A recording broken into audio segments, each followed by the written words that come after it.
Hi everyone, welcome back again di Titik Kenal YouTube channel with me. And kita akan bahas suatu problematika dalam video ini. Apa itu?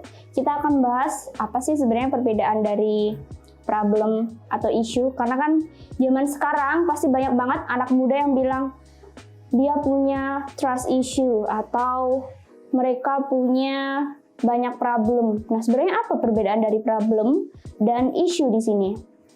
As we know, problem dan isu itu artinya sama-sama masalah, tapi mereka memiliki kelas kata yang berbeda dan penggunaan yang berbeda. Nah, biar kalian nggak salah dalam menggunakan mana yang sesuai dengan tujuan kalian, mari kita belajar perbedaan dari problem and issue.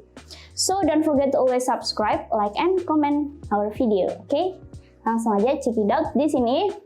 Yang pertama adalah problem. As we know, dalam bahasa Indonesia, problem itu biasa berarti dengan masalah.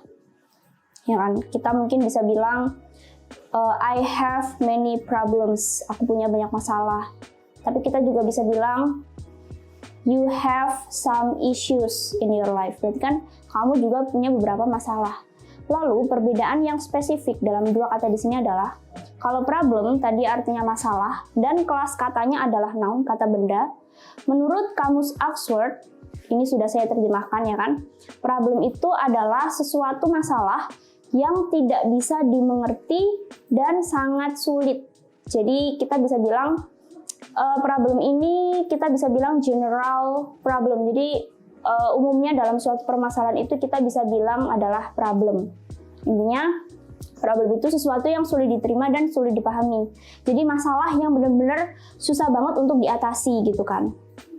Tapi kembali lagi, setiap masalah pasti ada solusi. Nah, itu tadi adalah contoh kalimat yang bisa kita gunakan dalam problem. Every problem has solution. Nah, itu tadi contoh kalimatnya.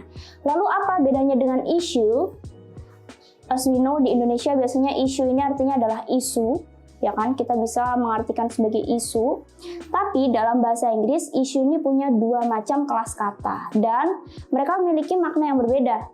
Yang pertama, kelas katanya adalah noun. Jadi isu itu memiliki kelas kata noun yang artinya juga persoalan kalau dalam kata bendanya. Tapi kalau misalkan dia masuk dalam kelas kata verb atau kata kerja, dia keluarnya menjadi enggak. Ketika isu memiliki kelas kata sebagai verb atau kata kerja, maka isu ini bermakna mengeluarkan. Jadi kalau misalkan noun itu artinya persoalan, kalau misalkan verb itu artinya mengeluarkan. Dan dua makna di sini itu juga memiliki perbedaan dalam membuat contoh kalimatnya. Untuk yang pertama, kita ambil contoh dari yang noun dulu, yang artinya persoalan.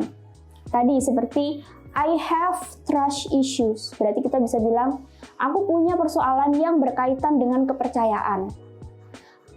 You have daddy issues. Kamu punya persoalan yang berkaitan dengan daddy atau ayah. Yang kata-kata isu itu sangat familiar di telinga kita di zaman-zaman ini. Gen Z yang sukanya bikin kalimat isu-isu, trust issue, daddy issue, love issue, dan lain sebagainya. Itu sebenarnya artinya adalah persoalan yang berkaitan dengan hal itu. Gitu ya. Nah sekarang, untuk contoh kalimat yang berartikan verb atau kata kerjanya sebagai mengeluarkan, itu contohnya adalah the factory will issue the policy. Jadi, pabrik itu akan mengeluarkan kebijakan. Nah, di sini arti issue sebagai kata kerja itu artinya adalah mengeluarkan. Nah, jadi itu tadi perbedaan dari problem dan issue. Jadi kalau problem itu adalah generalnya, tapi kalau issue itu lebih spesifiknya. Jadi kalau problem itu masalah besarnya, lalu persoalannya apa? Nah, itu isunya, gitu ya. So, I hope this video will useful for you. Nah, nanti kita akan bahas lain lagi selain problem dan issue, karena masih banyak banget yang perlu kita bahas dalam bahasa Inggris ini. Nah, karena dari itu kalian harus selalu stay tune di YouTube channel kita, karena video-video kita akan selalu membantu kalian dalam meningkatkan skill bahasa Inggris kalian. And the last I say thank you for watching and see you next time. Bye-bye.